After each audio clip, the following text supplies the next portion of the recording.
Bir Hukuki Hakların programından merhaba.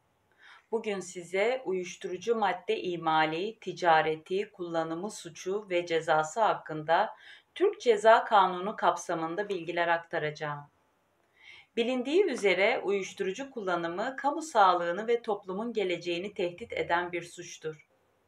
Türk Ceza Kanunu'nda kamu sağlığını ilgilendiren suçlar başlığı altında ele alınmıştır.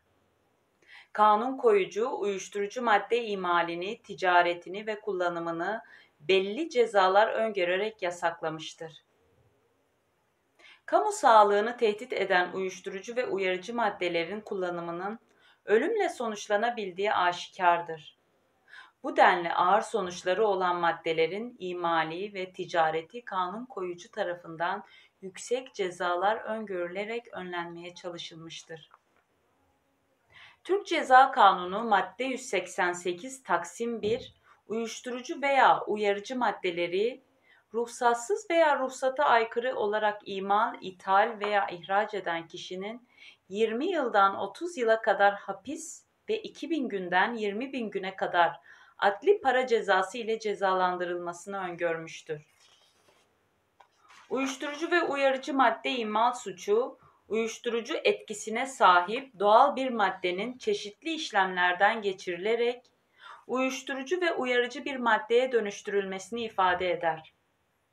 İmalattan söz edebilmek için imal edilen yerin ve kullanılan aletlerin uyuşturucu ve uyarıcı madde imaline elverişli olması gerekir. Nitekim elverişlilik yok ise ve bu husus bilirkişi raporları ile tespit edilmiş ise uyuşturucu ve uyarıcı madde imalatından söz edilemez.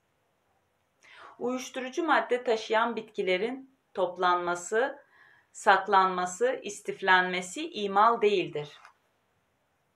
Uyuşturucunun niteliğini değiştirmek özelliği olmayan, sadece biçim vermek için, örneğin ateşte ısıtmak gibi basit özellikli işlemler de imal değildir. Esrar hariç uyuşturucu maddelerden morfin, eroin, kokain, imali için elverişli nitelikli aletlerin bulunması aranmaktadır. Uyuşturucu madde ithal etme suçu Türkiye sınırları dışından, gümrük kapısı dışından, karayolu ile ya da havadan, denizden ne şekilde olursa olsun uyuşturucu ve uyarıcı maddenin ruhsatsız ya da ruhsata aykırı olarak Türkiye sınırları içerisine sokulmuş olmasını ifade eder. Kısa bir deyimle uyuşturucu ve uyarıcı maddenin yasa dışı bir yolla ülkeye sokulmasını ifade eder. İthal edilen uyuşturucu ve uyarıcı madde miktarı suç vasfının tayini bakımından önemlidir. Şayet kişinin ithal ettiği uyuşturucu ve uyarıcı madde miktarı kendisinin kullanma gereksinimi için yeterli miktarı aşmıyor ve kişi kendisi de uyuşturucu madde kullanıyor ise uyuşturucu veya uyarıcı madde ithal suçu oluşmayıp bu maddeleri kullanma için bulundurma suçu oluşmuş olur. Çünkü burada kazanç elde etme maksadıyla hareket etme durumu söz konusu değildir. Yabancı bir ülkeden Türkiye'ye sokulan fakat transit olarak başka bir ülkeye nakledilen uyuşturucu veya uyarıcı maddenin ithalinden söz edilemez. Burada nakil söz konusudur. İthalde yurt dışından Türkiye'ye sokulan uyuşturucunun Türkiye'de tüketilmesi amaçlanmıştır. Demek ki transit geçiş sırasında yurt içinde uyuşturucu madde ile yakalanan sanık hakkında ithal suçundan değil, yurt içinde uyuşturucu madde nakletmek suçundan soruşturma ve kovuşturma yapılacaktır. Uyuşturucu madde ihraç suçu, uyuşturucu ya da uyarıcı maddenin ruhsatsız veya ruhsata aykırı şekilde yasa dışı yollarla Türkiye'den yurt dışına çıkarılmasıdır.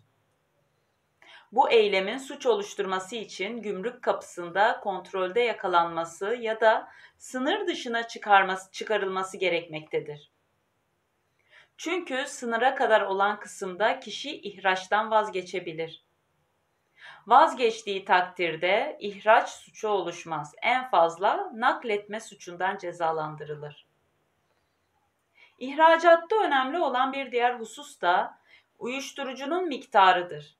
Tespit edilen uyuşturucu içmeye mi, ticarete mi uygundur?